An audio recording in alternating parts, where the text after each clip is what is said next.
Informasi lainnya, saudara, 3 pemuda, satu diantaranya karyawan percetakan, disekap dan dipasung di sebuah percetakan di Senen, Jakarta Pusat.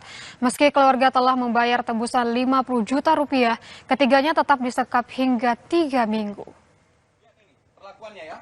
Lu digembok. Kamu berapa orang yang dirangkap? Selain dia siapa lagi? LBH Forum Pemuda Kalbar menemukan 3 pemuda disekap dengan kedua kaki dipasung menggunakan rantai di sebuah percetakan di Senen. Penyekapan diduga berawal dari aksi pencurian plat percetakan yang dilakukan salah satu korban dibantu 2 temannya. Meski tebusan 50 juta rupiah telah dibayar, korban tetap tidak dibebaskan.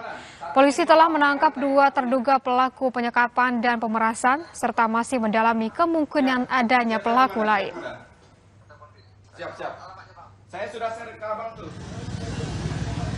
Tiket Reskrim bersama Pamapta mendatangi TKP salah satu percetakan, menemukan bahwa ada 3 orang inisial A, T, R sedang disekap dengan menggunakan gelang atau piringan, kemudian dirantai.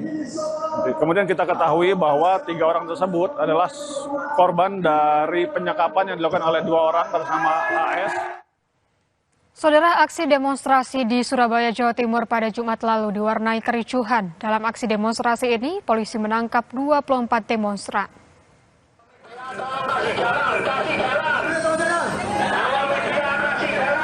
Hasil pemeriksaan polisi pada demonstran yang ditangkap, 4 orang dinyatakan melakukan perusakan dan pelemparan, sementara 6 orang dijerat dengan tindak pidana lain. Polisi masih menahan 6 orang yang terjerat tindak pidana lain, sementara 18 orang lainnya dikembalikan ke orang tua, namun dikenai wajib lapor.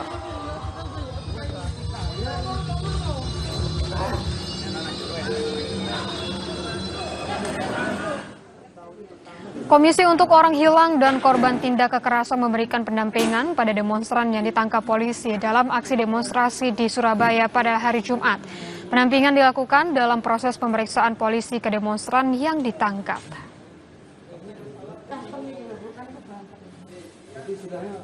Kami memberikan pendampingan hukum kan dari tadi malam kan, cuman memang kami kan ada 13 orang yang memang memberikan kuasa kontras, tapi kami nggak semuanya bisa cover ya, karena memang kami harus muter-muter dan kami lebih fokus pada yang satu perempuan ini kan, karena saya takutnya ada apa-apa karena apalagi perempuan gitu.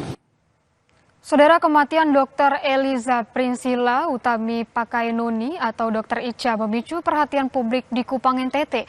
Kematian korban diduga berkaitan dengan trauma psikologis setelah insiden diduga dibentak anggota DPRD Timur Tengah Utara di IGD Rumah Sakit Leona. Jenazah Dr. Ica disambut isak tangis di rumah duka Kabupaten Kupang. Keluarga bilang korban mengalami trauma dan stres berat usai diduga diintimidasi anggota DPRD Timur Tengah Utara saat bertugas di IGD Rumah Sakit Leona. Atas kejadian ini, keluarga telah melaporkan kasus tersebut ke Badan Kehormatan Dewan dan Polda NTT serta meminta perlindungan hukum bagi tenaga medis.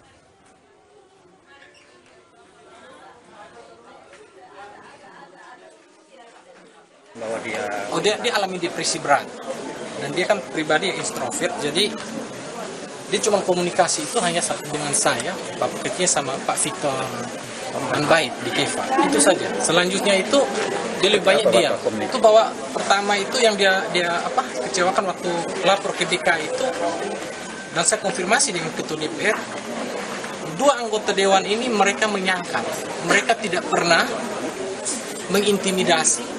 Mereka hanya nada tinggi katanya. Nah, saya juga bingung antara nada tinggi bentak itu seperti apa. Nah, itu. Usai jeda kami akan kembali dengan informasi lainnya. Tetaplah bersama kami.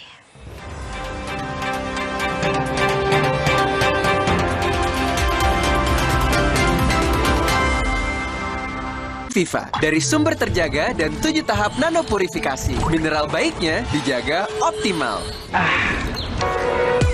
Murninya berasa.